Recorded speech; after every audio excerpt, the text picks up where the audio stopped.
Bonjour à tous et bienvenue sur Crypto Signal. Aujourd'hui, on va aller faire le tour des news un petit peu, on va faire la routine habituelle, on va notamment regarder un petit peu ce qui se passe en weekly et on va aller zoomer finalement jusqu'aux 5 minutes. L'idée étant de savoir ce qui se passe la semaine prochaine et l'idée étant de savoir ce qui se passe dans la journée tout simplement. Allez, intro.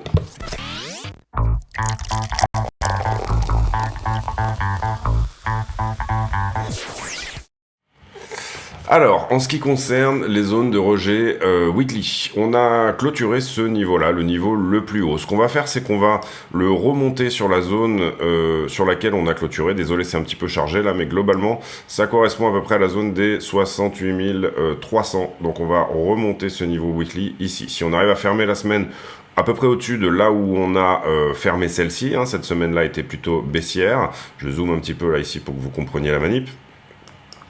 Et ben on s'affranchira tout simplement de ce niveau weekly là. En daily, on a une correction qui était un petit peu plus profonde que ce qu'on pensait. C'est-à-dire qu'on va être obligé ici, certains supports, et bien tout simplement de considérer qu'ils sont fermés. On a notamment ici, vous le voyez, un support 1 heure.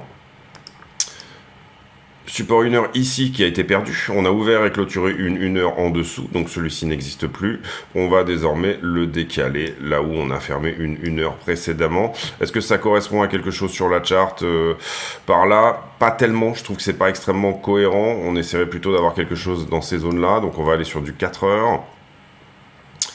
Et sur du 4 heures, en effet, on peut éventuellement considérer qu'on a quelque chose... où est-ce que je l'ai mis? Il est là. On peut enlever celui-là aussi. Hop, voilà. Il est là. On peut considérer qu'on a quelque chose à peu près par ici. Pareil, pas d'ouverture-clôture en 4 heures au-delà de ce niveau-là. Et bien sûr, on le labelle dans la bonne time frame, c'est-à-dire 4 heures. Donc ça, c'est pas très bon, c'est pas des très bonnes nouvelles, hein, bien sûr, quand on vient clôturer des niveaux qui sont censés tenir en termes de liquidité et de temps, hein, en fait. On peut également s'affranchir de celui-ci, celui-ci et celui-ci. Tous ces supports ont été perdus. Cela dit, le prix nous donne une petite structure de retournement, c'est-à-dire que quand je vais voir un petit peu la time frame 1 heure, on va dire qu'on a déjà ce joli W ici, hein, qui vient casser un peu la structure. La distribution, elle se présentait comme suit, et vous voyez qu'ici, elle a été cassée. Derrière, on casse une distribution plus importante qui était celle-ci. Ok, pareil, on la casse, on la reteste, et là, on est peut-être en train de faire un nouveau W dans cette zone-là pour une continuation haussière éventuellement. Quels sont les niveaux qui pourraient rejeter? Je dirais qu'il y a quelque chose en 1 heure, notamment, qui se trouve à peu près sur cette zone-là. 69 005 est le point vraiment duquel on doit vraiment s'affranchir, histoire de dire, bon, ok, on retourne, entre guillemets, la structure. Très bonne nouvelle qu'on vienne à casser ceci. Nous, on avait dit... Alors, éventuellement, rotation partielle, ça, c'est un élargissement, d'accord? L'élargissement descendant, 1, 2, 3, 4, 5... Ici, on tient le 4 heures que je vous ai présenté tout à l'heure. C'est ça qui a représenté la rotation partielle. On n'est pas allé tout en bas de l'élargissement. On n'est pas venu revisiter ici 60 000 $. Les 65 000 $ ont tenu. On est légèrement venu les enfoncer, mais ils ont tenu. Et du coup, on casse la distribution qui était celle-ci. Donc, je pense qu'on peut également nettoyer cette figure-là, puisque ça y est, on passe au travers. On va voir ici si ce niveau 4 heures présente des jolies choses. Si jamais on devait aller chercher un 1 heure en dessous qui tienne, ça serait pas très cohérent. On pourrait aller dans des plus petites TF, essayer de voir sur du 15 minutes, au cas où on revienne revisiter cette zone de prix. On a un petit quelque chose ici, je trouve, en tout cas en 15 minutes là. Ici, en 15 minutes, j'ai que des mèches, je n'ai pas de corps de bougie, tout simplement, qui ont ouvert et fermé sous ce niveau-là. Donc ça, j'en tiens compte. 4 heures, 15 minutes. Le 15 minutes suivant, il est à 62. Pour le moment, on l'avait dit, pas vraiment de raison en termes de liquidité d'aller vraiment sous 65. Vous voyez que le prix nous a donné un peu raison dans cette zone-là. On a eu, d'une certaine manière... Enfin, le scénario privilégié qu'on avait proposé hier, c'était plutôt de se reprendre assez vite, de casser assez vite, faire la rotation partielle assez vite. Vous voyez qu'elle a eu lieu un petit peu plus bas. Donc du coup, bien sûr, dans ces zones-là, et quand on est en train de distribuer, attention au levier, ce genre de choses. Voilà, il faut ici être patient. Mais voilà, pour le moment, le momentum, on va dire, de la hausse actuelle, on va enlever celui-là, puisque bon, pour le moment, on est en train de le tenir avec brio, eh ben, ça serait quelque chose comme ceci, qui est plutôt en train de tenir également. Et on va caractériser celui-ci en 15 minutes, puisque c'est la time frame sur laquelle, pareil, on n'a pas d'ouverture-clôture sous ce niveau-là. Perdre cette montée, ici, le momentum de cette montée, le perdre en 15 minutes, ça veut dire éventuellement revenir revisiter 65. Et à contrario, il faut absolument qu'on s'affranchisse. Vous le voyez ici, on a un petit niveau horizontal également en 15 minutes, duquel il faut qu'on s'affranchisse. Attention, en général, c'est plutôt un niveau horizontal qui vient attaquer une trend. Maintenant, cela dit, eh ben, le prix pourrait s'appuyer sur un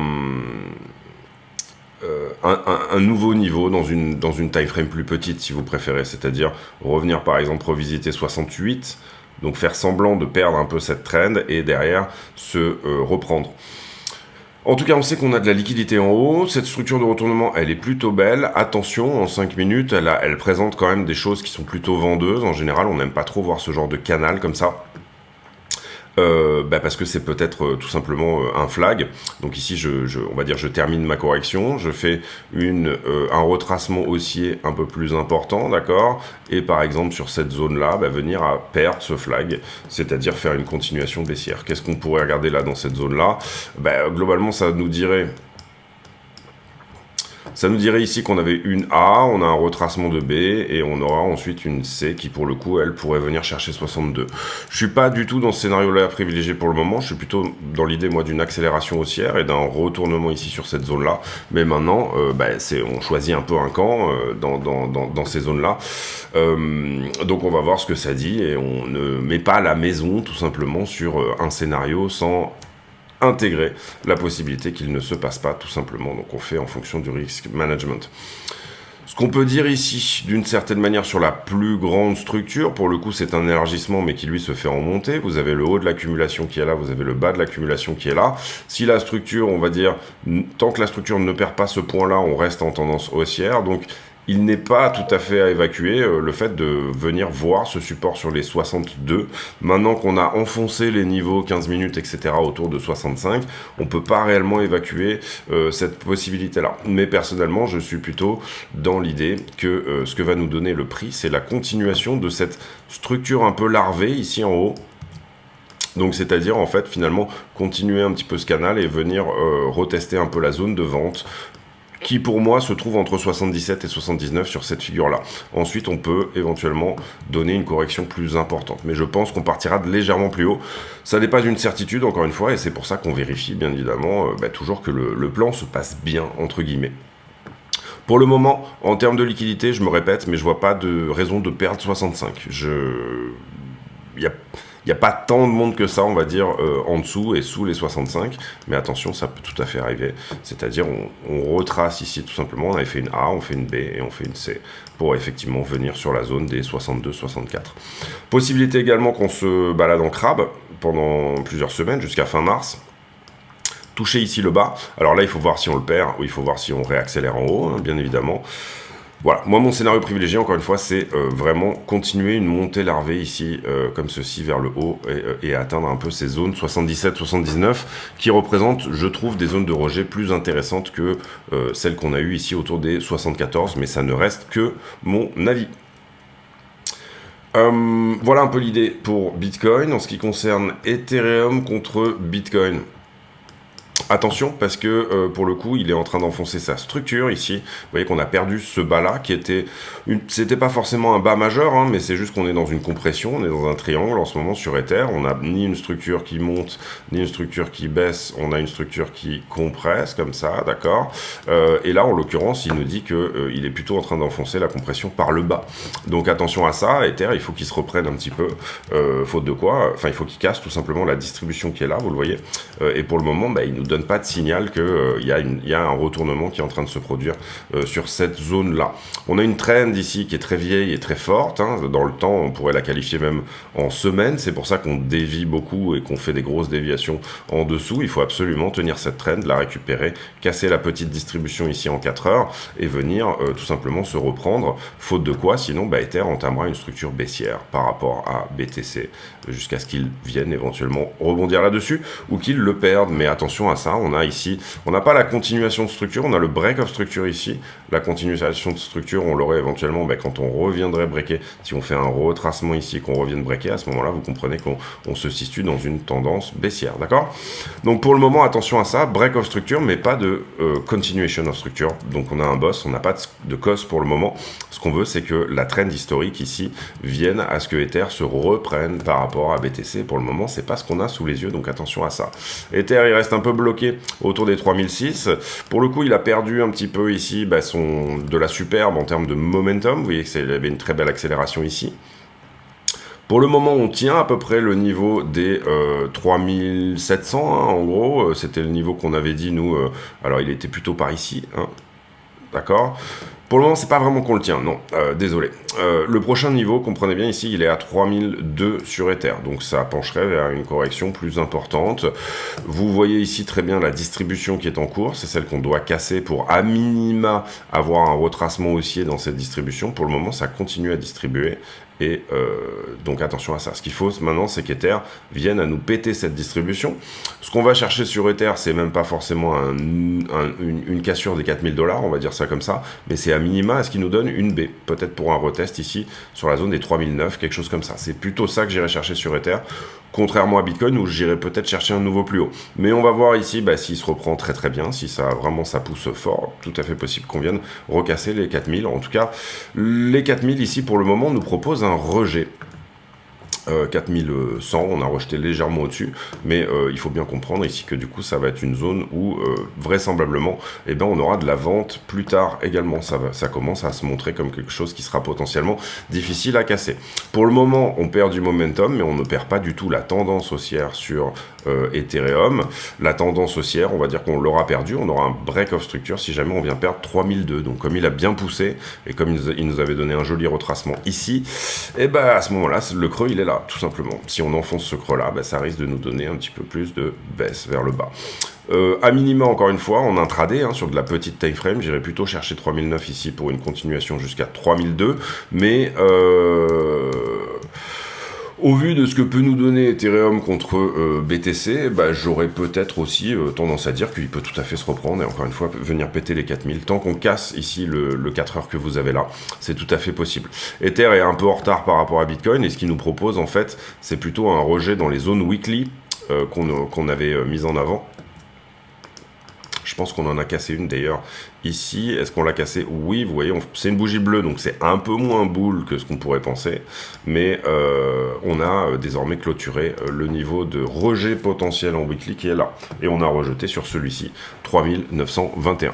On va voir comment ça se passe sur Ethereum. Quand je descends dans les petites time frames, on va dire que c'est plutôt encourageant. Maintenant, plutôt encourageant, oui, puisque là, cette structure, je trouve, est plutôt acheteuse, si on arrive à la péter, en tout cas, par le haut, là, on a peut-être un petit flag. Maintenant, pour le moment, il n'arrive pas à casser la petite distribution qui est là en 5 minutes, et pour le moment, il nous donne peut-être plutôt un retour sur le support des 3560 dorénavant.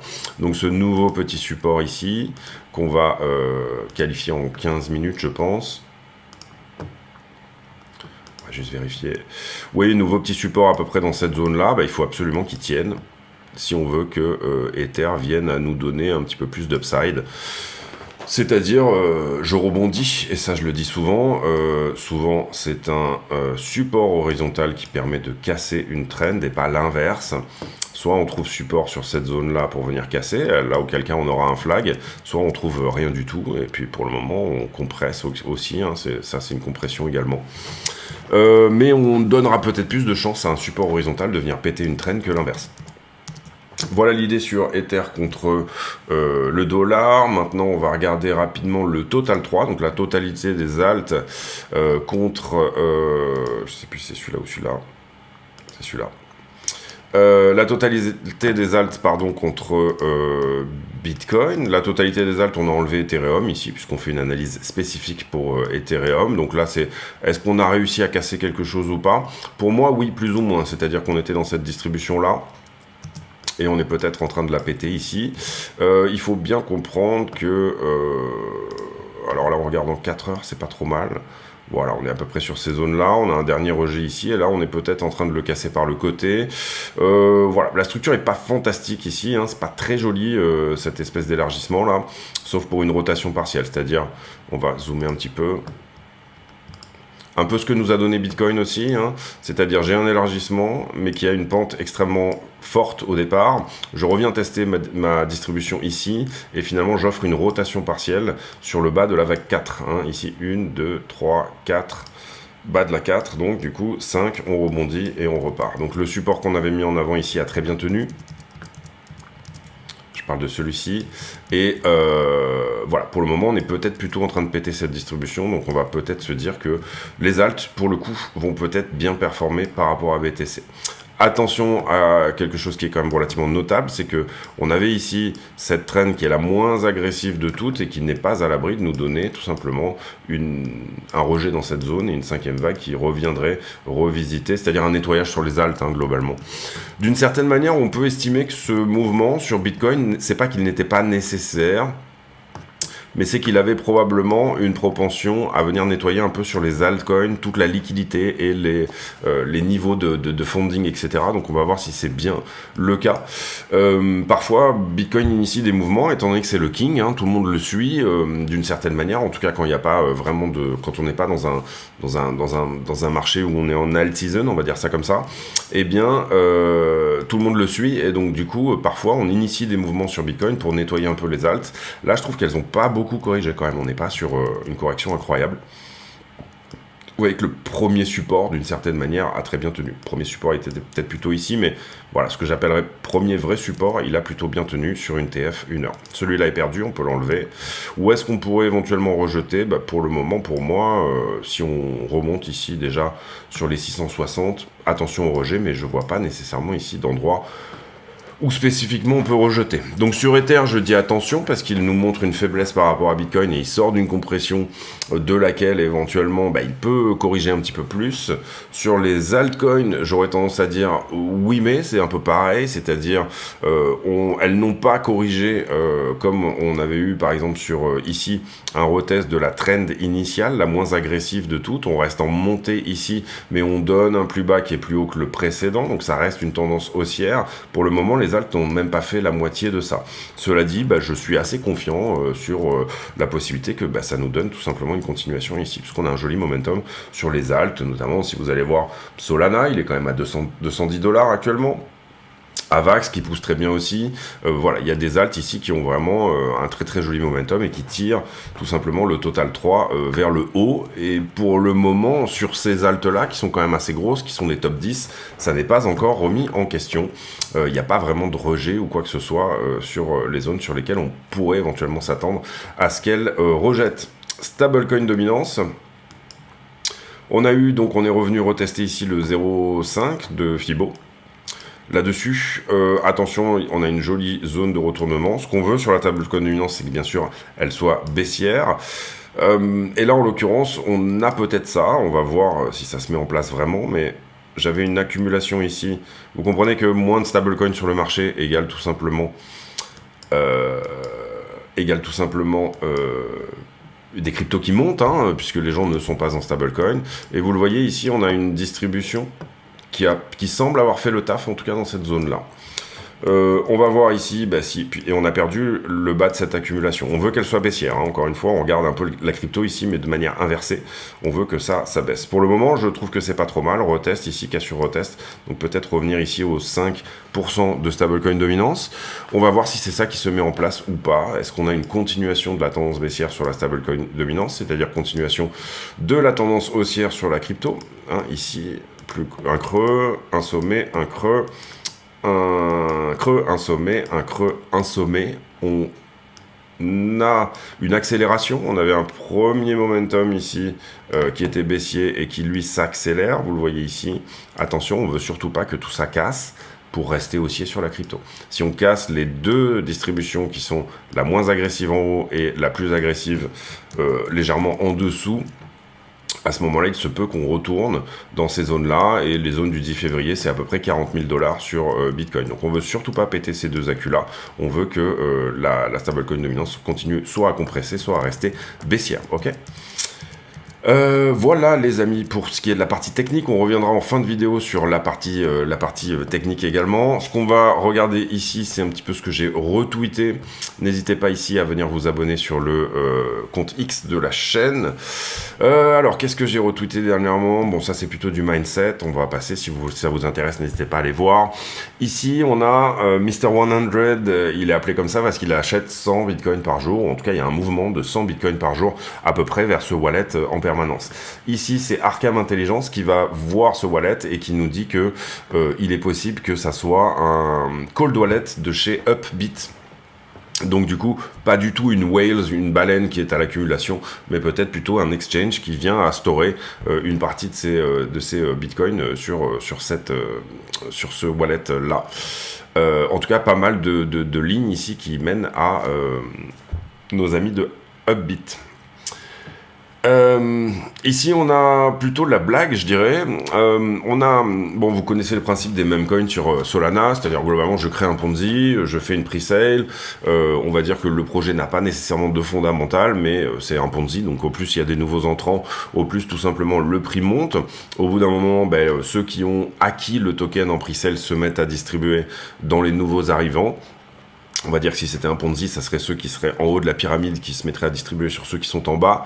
Et puis du coup, voilà, il y a pas mal de meme coins comme ça sur Solana qui en ce moment, ça explique aussi le gros engouement sur Solana tout simplement du moment, parce que vous devez rentrer avec des sols, hein, vous devez utiliser des sols ici pour rentrer sur ces projets-là. Et ici, on a un des créateurs, on va dire, d'un de ces meme coins qui a fait une fausse manip, et finalement, donc, les 10 millions de $ qui avaient été mis en pre-sale, donc tous ceux qui lui avaient envoyé de l'argent pour qu'il fasse l'allocation initiale du token, on va dire, eh bien, il s'est trompé, il les a envoyés vers une adresse de burn, c'est-à-dire que ces 10 millions de $ ont été burnés. Donc c'est assez marrant, ça crée un nouveau cas un peu historique. Alors est-ce que c'est fait exprès ou pas, je ne sais pas. Est-ce que c'est une excellente idée de marketing, ou est-ce que c'est une très mauvaise idée, ou juste une gaffe? Je ne peux pas le dire, je n'en sais rien.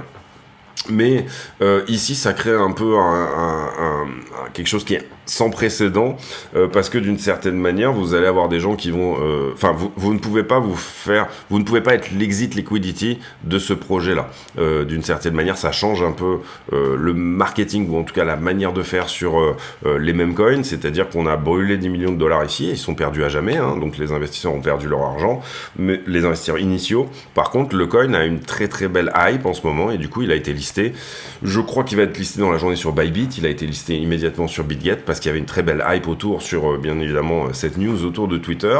Et là, j'ai pas regardé dernièrement, mais globalement, au moment du listing, en fait, il nous a fait un plus 1000%. Et puis là, il est plutôt en train de distribuer, légèrement se reprendre peut-être, mais plutôt distribuer. Mais je trouve que c'est intéressant, c'est un peu un précédent historique, c'est-à-dire que vous avez un meme coin, mais qui a perdu toute raison d'être, parce que d'une certaine manière, vous n'êtes plus de l'exit liquidity, qui a une très jolie hype aussi. Donc du coup, je trouve que c'est un truc assez, c'est un setup assez intéressant, on va dire. J'en profite pour vous dire de ne pas hésiter à vous abonner, utiliser les liens d'affiliation de la chaîne, etc. Toutes ces choses-là. Je rappelle que tous les bénéfices de la chaîne sont reversés à Mécénat Chirurgie Cardiaque. Donc du coup, n'hésitez pas à utiliser bien évidemment les liens de la chaîne pour vous affilier. Vous avez également le bouton rejoindre sous la vidéo qui vous permet d'avoir une vidéo supplémentaire chaque jour sur les altcoins. Moi, je fais pas mal d'altcoins, d'analyse d'altcoins sur ce canal privé, on va dire ça comme ça, et qui du coup, voilà, peut éventuellement vous intéresser si jamais vous cherchez un peu des zones d'investissement sur tel ou tel altcoin. La Chine, dont l'allure s'est un petit peu effacée, mais qui revient avec un côté charmant pour les étrangers. Là, c'est plutôt les gens qui habitent en Chine, hein, plus que l'investissement, donc pas très intéressant. Etherfi avec son airdrop bientôt. Standard Chartered qui monte sa target pour le Bitcoin à 150 000 $ par an. Attention, ils ont toujours raconté n'importe quoi. Hein. Standard Chartered, ils avaient des targets de 1000 $. Ils ont parfois dit Bitcoin va à zéro. Ensuite, ils ont dit en fait non, ça sera 50 000, etc. Attention aux prévisions des banques. Les analystes travaillent pour des banques, donc ils ont nécessairement ici, on va dire, quelque chose qui est biaisé. Avax qui pousse très bien en ce moment également avec Sol, hein, c'est un peu les deux meme coins, les deux qui sont poussés justement par cette catégorie un peu meme coins. Ici on parle encore meme coins avec des pics de dégénérance, hein, avec plus de 100 millions en 3 jours qui ont été mis sur certains meme coins. J'ai fait une vidéo spécifique pour les affiliés là-dessus. Personnellement, c'est pas du tout ma spécialité. Il y a des comptes Twitter, des comptes Telegram, des choses comme ça qui vous permettent d'éventuellement savoir un meme coin qui va sortir avant, mais rien ne garantit bien sûr sur ces choses-là. Et vous investissez sur des choses qui n'ont aucun fondamental, si ce n'est que c'est un Ponzi. D'accord ? Donc voilà. Ici, pas très intéressant. Sur Bloomberg, pas très intéressant non plus. Apple qui a un joli momentum apparemment par rapport à un partenariat avec Gemini. Google également, donc Gemini c'est l'intelligence artificielle en partie de Google, je crois. Si je dis pas de bêtises, j'ai un petit doute. Je mets en pause une seconde. C'est ça, donc visiblement les nouveaux iPhones vont être dotés de la puissance de feu de l'intelligence artificielle, on va dire, de Google. Donc du coup ça fait monter un petit peu l'action. Action Tesla qui, avec la sortie du modèle Y mid-size, qui visiblement serait prévu pour une augmentation de l'action, on va dire, en avril. Et là, au niveau du calendrier économique, ce qu'on va regarder principalement, ça sera mercredi 20, pas mal de volatilité probablement, puisqu'il s'agira de la conférence de presse de Jérôme Powell et d'une décision sur les taux d'intérêt. On va aller voir les liquidités maintenant, les marchés en levier, etc. N'hésitez pas à mettre un like sur la vidéo si le contenu vous plaît, bien sûr. On a liquidé hier 200 millions de $. Et à peu près une centaine de millions sur Bitcoin et Ethereum. Donc on est plutôt dans la normalité. Par contre, Bitcoin, vous le voyez, a plutôt liquidé du short et Ethereum a plutôt liquidé du long. Sur la totalité du marché, on a Sol et Avax qui s'en sortent très bien, qui liquident eux-mêmes plutôt du short, et globalement tout le reste du marché qui liquide plutôt du long, puisque la map est plutôt verte. Le carnet d'ordre, les achats sur Bitcoin, sur Binance, est plutôt vide. Hein. Vous voyez ici, il n'y a pas beaucoup d'ordre en ce moment. Globalement, on peut voir qu'il y a quand même un petit peu de densité sur la zone des 72-73 à la vente, donc attention à ça. Pas mal de densité à l'achat, je dirais sous 64-65, c'est normal. En fait, vous voyez qu'on est toujours dans la même config, je sais pas pourquoi il manque un bout de la charte là, mais on est toujours un peu dans la même config de ce qu'on avait ici. Donc ça c'est important, mais entre les deux, entre maintenant et 75 et 65 000 $, il n'y a pas grand chose en termes d'ordre. Vous voyez que le carnet d'ordre est quand même plutôt vide. Les marchés en levier. Alors là on regarde le funding rate, c'est-à-dire le taux d'intérêt que vous allez payer toutes les 8 heures si jamais vous êtes en levier et en long ou en short. J'ai un regain de l'open interest au travers d'une structure qui est également en montée. Là où c'est intéressant, bon, on a pris le point de long que je vous avais montré là, mais là j'ai plutôt une structure qui descend et malgré ça un funding qui monte. Donc attention, le bottom a été longué ici. On est venu un peu s'en occuper en revenant sur le point, hein, d'une certaine manière, mais on va quand même considérer qu'il y a du long à venir prendre sous les 64 600, ce qui est un peu une nouveauté. C'est-à-dire que d'habitude on n'avait pas nécessairement un plus bas qui était longué. Derrière, j'ai une accumulation de contrats, ça c'est le nombre de contrats en circulation. Ici j'ai une montée du funding, c'est normal puisque le prix monte, donc on liquide du short. Mais comme j'ai une accumulation de contrats, je considère vraiment que ce niveau-là est quand même plutôt conséquent. Ensuite, la structure continue à monter, mais le funding descend. Qu'est-ce que ça me dit ? Ça me dit qu'il y a aussi du short à venir prendre sur le top ici, puisque j'ai une anomalie de funding également, et vous voyez que le prix, on a liquidé une partie ici, en venant égaler le top des 69 000 $ qui avait été pris ici sur Binance.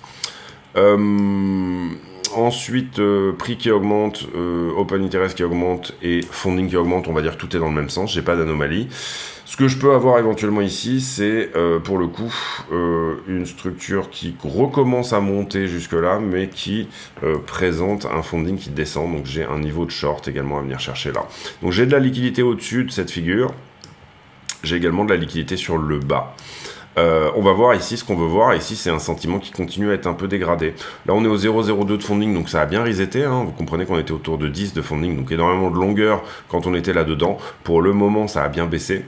On a sorti du contrat, et on a sorti du contrat longueur. Maintenant, attention, parce que là, j'ai un prix qui diminue. En gros, c'est ce que j'avais expliqué un petit peu quand on était, je pense, par ici. 71 par là. J'ai dit il faut qu'on se dégage assez vite de cette zone parce que sinon en fait si on latéralise un peu trop longtemps et ben à ce moment là on crée tout simplement une poche de longueur ici là-dessous et vous voyez qu'on est venu la chercher. Ce qui me gêne un petit peu ici c'est que là-dedans en fait j'ai du contrat qui se ferme donc c'est du long qui se ferme. Théoriquement, le funding devrait baisser. Malheureusement, j'ai pas mal de monde qui essaye d'acheter un couteau qui tombe.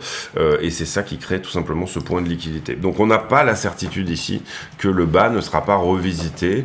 Et là où avant, on affichait quand même un petit peu plus de certitude qu'on ne viendrait pas chercher sous 65 000 $, ce qu'on n'a pas fait pour le moment. Il n'y avait pas vraiment de raison de le faire. Attention, parce que là, on a effectivement désormais une petite raison de le faire ici. On va voir. Ce qu'on veut, c'est que le sentiment soit dégradé. C'est-à-dire que les longues, ceux qui ont longué ici, eh bien, prennent profit très tôt. D'accord, tout ce qui est... D'ailleurs, on a eu ce petit mouvement ici, qui en a sorti peut-être quelques-uns, on le voit ici. Mais attention à ça, encore une fois, il va falloir être vigilant sur les leviers, ce genre de choses, je trouve en tout cas. Ici, on voit sur les bulles de liquidité que la 5 jours a été très bien... prise en fait, et là vous voyez ici ces grosses bulles de liquidité qui représentent finalement les longueurs dont je vous parlais tout à l'heure, et là vous comprenez qu'elles étaient conséquentes, les bulles sont assez grosses.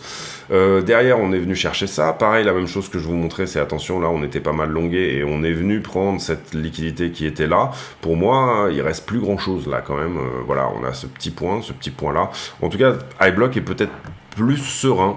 L'algorithme d'iBlock engagerait à être plus serein que ce que je viens de vous expliquer à l'instant.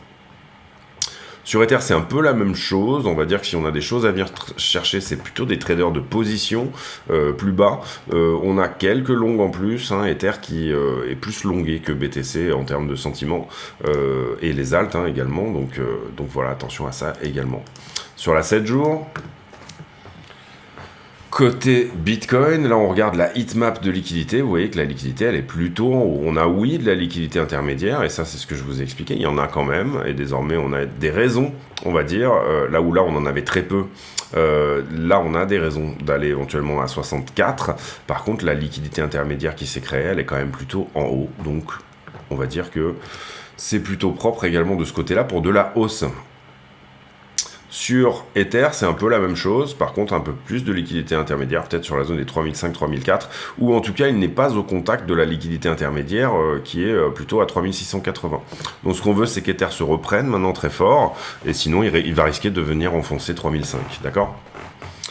Le funding sur Ether, j'ai pas regardé aujourd'hui, mais on va regarder. Funding sur Ether, il est autour des 0,3 aussi, donc ça a pas trop mal reseté. On a perdu beaucoup d'open interest par rapport à ce qui était au top. Donc c'est pareil, est-ce qu'on a réellement des raisons d'aller chercher sous 3420 ? Il y a des gens, il y a un peu de liquidité intermédiaire sous ces 3 niveaux là ici.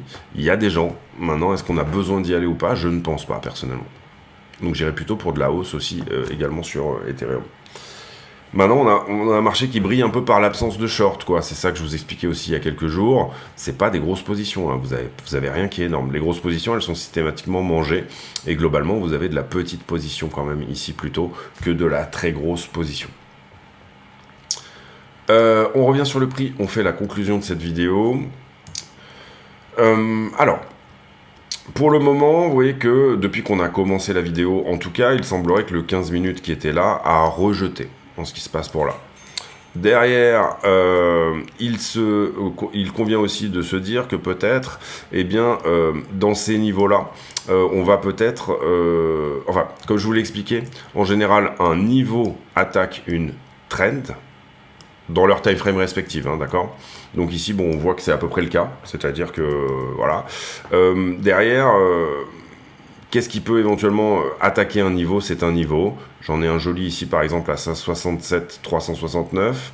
J'en ai un joli ici également à 67 873.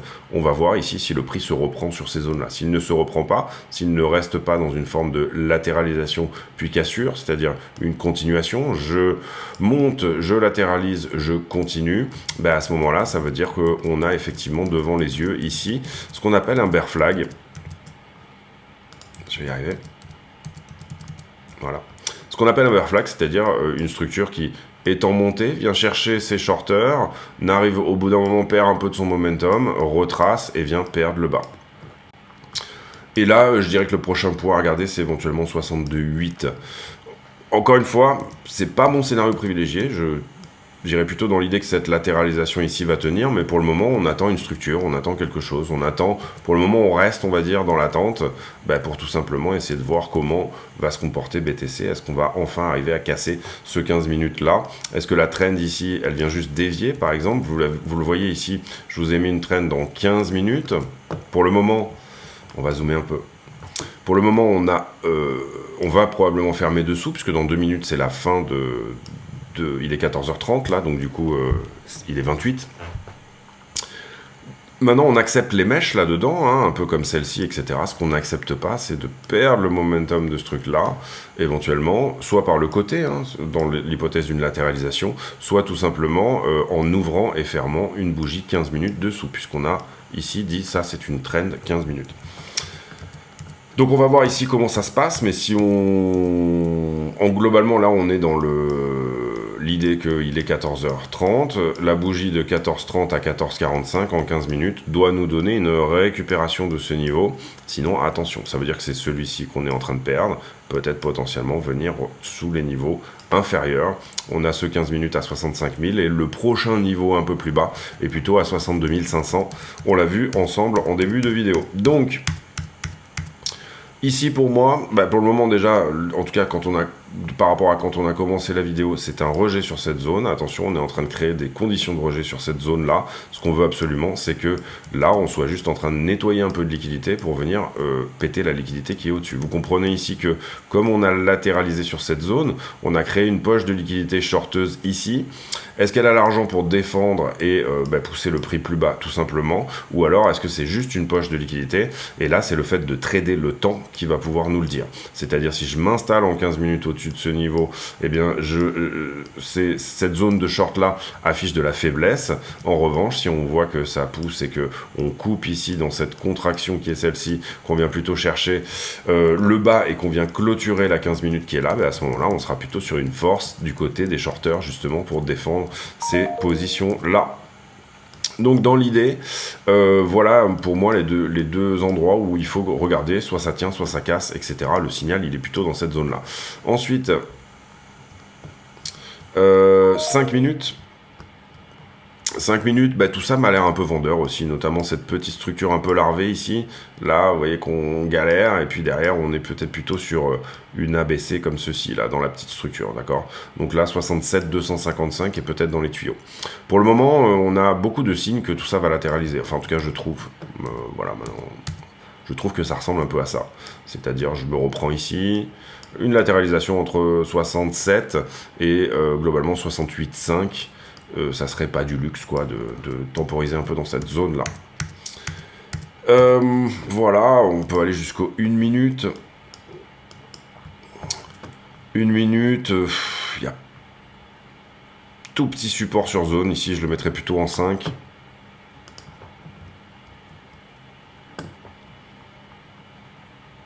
Je pense que vous le voyez.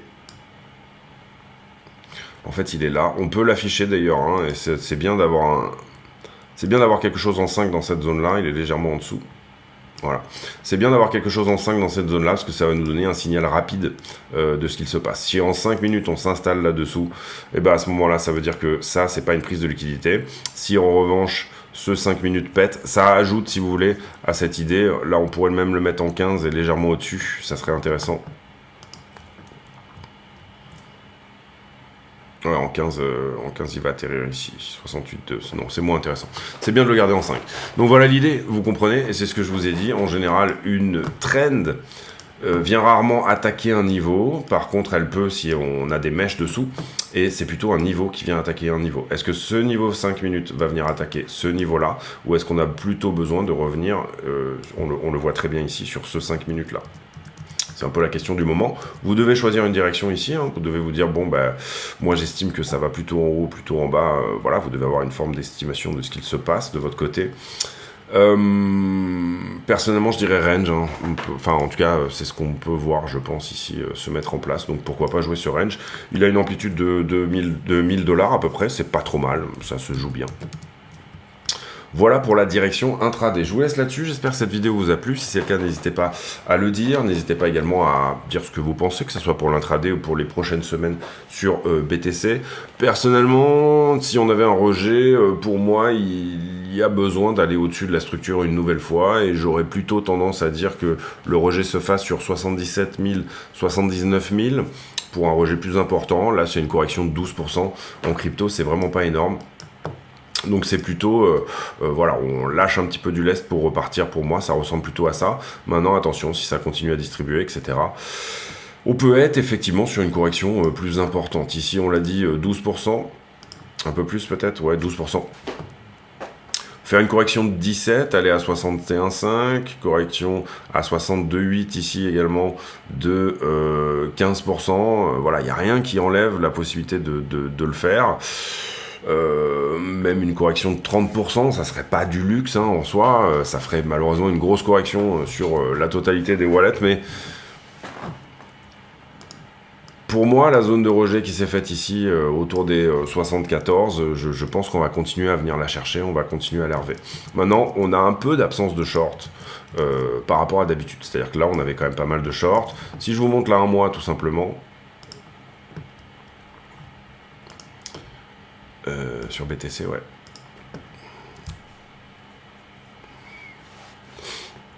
Si je vous montre là un mois, ici, vous voyez, on fait un top, on a du short en haut. On fait un top, on a du short. On fait un top, on a du short. On fait un top, on a du short. Et là, on a du short. Il y a une belle zone de liquidité ici à venir prendre autour des 75. Maintenant, on enfonce peut-être tellement que finalement, on vient chercher de la valeur hein, sur la un mois. Hein, attention, là, il y avait des traders de position qu'on a probablement sortis. Traders de position, c'est des gens qui vont garder une position très longtemps, on va dire ça comme ça. Il y a encore un petit peu de poche ici sous les 65. Pour moi, les niveaux de funding sont tellement faibles, encore une fois, que je vois pas ces zones-là comme étant énormes. Elles sont là, elles existent, même à 50, il y a encore des gens. Mais vous comprenez ici que quand on met en avant un funding de 0,02, donc quasi neutre, on est presque à la neutralité ici, 0,1 même quasiment sur ces zones-là, bah, il faut le comprendre comme quand je regarde cette heatmap-là, en un mois, j'ai autant de monde au-dessus du prix qu'en dessous du prix. Le marché est autant shorté que longué en ce moment. Donc, vous devez, dans votre esprit, délimiter l'idée que cette poche-là et cette poche-là sont moins importantes que ce qu'il n'y paraît. Maintenant, moitié-moitié, ça peut très bien se faire si on va dire si le momentum est baissier, s'il y a des mauvaises news, par exemple, en ce moment, je sais pas, un ETF spot qui serait refusé sur Ethereum, par exemple, ou des mauvais afflux sur les Bitcoin spot Ethereum également, des mauvais inflows, c'est-à-dire qu'on a vu une baisse des inflows d'ailleurs sur la fin de semaine dernière. Si vous commencez à voir que le fonda se dégrade, ça peut donner les conditions d'une baisse plus importante, et à ce moment-là, on viendra plutôt chercher de la liquidation au sud qu'au nord, ce qui est logique. Quand le momentum est haussier, eh ben, en général, vous avez de l'achat au spot, etc. Ça coûte plus cher de descendre pour venir liquider et nettoyer les marchés, venir prendre les liquidations tout simplement des gens qui sont sur ce marché-là. Et à l'inverse, quand le momentum est haussier, ça coûte moins cher d'aller liquider en haut. Donc on va voir ici comment ça se passe de ce côté-là. Encore une fois, je vous laisse là-dessus. J'espère que cette vidéo vous a plu. Si c'est le cas, n'hésitez pas à le dire dans les commentaires. On se retrouve demain pour une nouvelle vidéo. D'ici là, portez-vous bien. À très bientôt. Ciao, ciao.